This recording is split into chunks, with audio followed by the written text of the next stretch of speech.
I am mister Awadhesh Singh. स्वागत है आप लोगों का हमारे यूट्यूब चैनल में।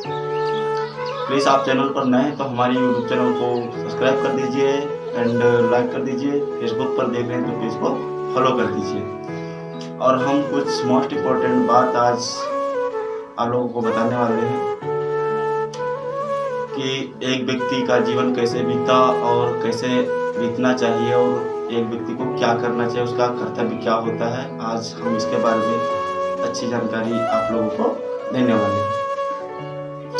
तो दोस्तों आज हम बात कर लेते हैं बिहार के रहने वाले इंजीनियर मनीष कश्यप के बारे में,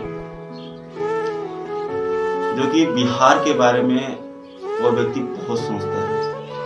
बिहार के बारे में इंजीनियर मनीष कश्यप बहुत सोचता है और ऐसा हर एक स्टेट में ऐसा एक व्यक्ति होना चाहिए, तभी बेरोजगारी हमारे देश से बाहर हट जाएगी। तो दोस्तों मनीष कश्यप का जीवन कुछ इस तरह गुजरा कि देश के लिए, स्टेट के लिए और क्या देश के लिए, दोनों के लिए बहुत ही पूरे सिस्टम के साथ मनीष कश्यप काम करते हैं। जो भी कमियां होती हैं, जो भी घूस लेता है, शिक्षा में कमी होती है, तो इसके बारे में इंजीनियर मनीष कश्यप जी पूरे देशवासियों को दिखाते हैं। यहाँ तक कि सरकार को भी इस बारे में बताते हैं, ताकि हर एक नागरिक के बारे में सरकार को भी पता चल जाए कि हमारे देश के सिस्टम में क्या चल रहा है, क्या नहीं चल रहा है। तो मनीष कश्यप जी जब जेल गए थे तमिलनाडु के, तो हम लोग मिलने के लिए उनसे, हमारे 5 फ्रेंड थे और उनसे मिलने के लिए हम लोगों ने 5 दिन तक लगातार वहां तक चले। हम लोग यूपी से हैं तो 5 दिन तक लगातार चले, लेकिन मनीष कश्यप से हम लोग मुलाकात नहीं कर पाए, क्योंकि हम लोग इतने गरीब थे और लाचार थे कि हम मनीष कश्यप तक हम लोग नहीं पहुंच पाए। तो हम लोग मनीष कश्यप का फुल सपोर्ट करते हैं, क्योंकि उनके दादा परदादा एक किसान थे और यहाँ तक कि वो देश के लिए, देश को सुरक्षा देते थे, और एक वो फौजी के बेटा थे। मनीष कश्यप के दादाजी भी फौजी में, मनीष के कश्यप के पिताजी भी सैनिक में।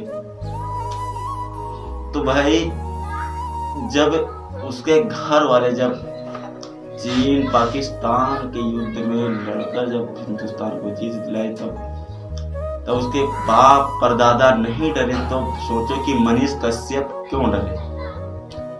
मनीष कश्यप क्यों नहीं डरता है?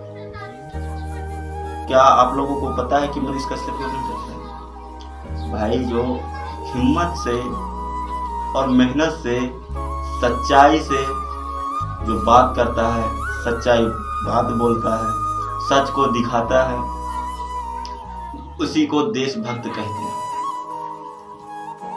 तो इसलिए हम लोगों को भी सिस्टम बदलने की पूरी कोशिश करनी चाहिए। तो इसमें जब तक एक दूसरे का साथ नहीं मिलेगा, तब तक अकेला व्यक्ति कुछ नहीं कर सकता है। तो दोस्तों आप लोगों को बताते हुए बहुत ज़्यादा खुशी हो रही है कि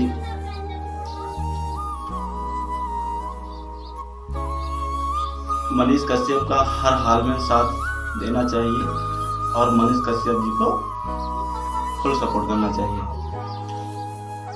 क्योंकि एक दूसरे के सपोर्ट के बिना ये दुनिया नहीं चल सकती है। चाहे वो राजनीतिक हो या अन्य कार्य हो या सिस्टम को बदलना हो, तो अकेले कुछ नहीं कर सकता कोई व्यक्ति। इसलिए हम लोगों को एक साथ मिलकर काम करना चाहिए।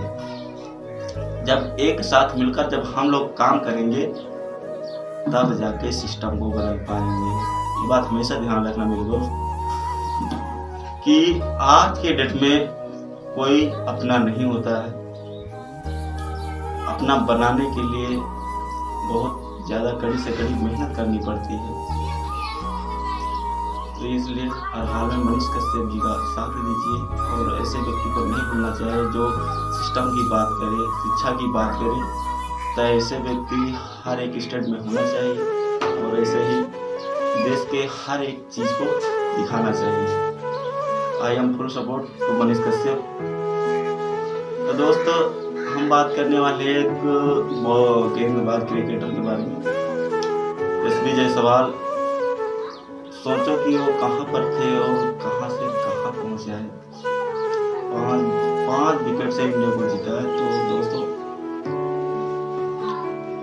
कहते हैं कि मेहनत एक न एक दिन रंग लाती ही है। तो इसलिए हम लोगों को मेहनत करने से कभी नहीं डरना चाहिए, मेहनत फुल करना चाहिए और एक न एक दिन हम लोग भी सिस्टम को बदलने की पूरी कोशिश करेंगे। तो मैं ऐसे देशभक्त को मैं सलाम करता हूँ। तो दोस्तों, जिंदगी में कभी भी किसी को कमजोर नहीं समझना चाहिए। तो कोई भी व्यक्ति अपने आप को कमजोर ना समझे।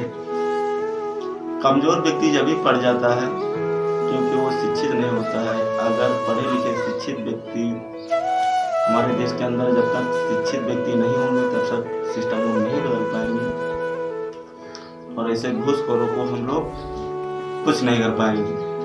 तो भाई हम लोगों को खुद नहीं पता है तो हम सिस्टम को कैसे बदल सकते हैं। तो मेहनत करने से नहीं कतराना चाहिए। तो आज हम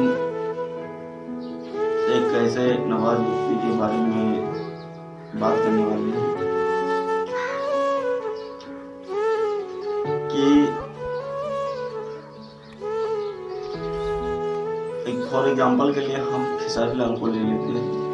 खेसारी लाल के पिताजी देखो क्या करते थे, वॉचमैन का काम करते थे और खेसारी लाल भैंस चराते थे और गाना वाना गाया करते थे और देखो कहाँ से कहाँ पहुँच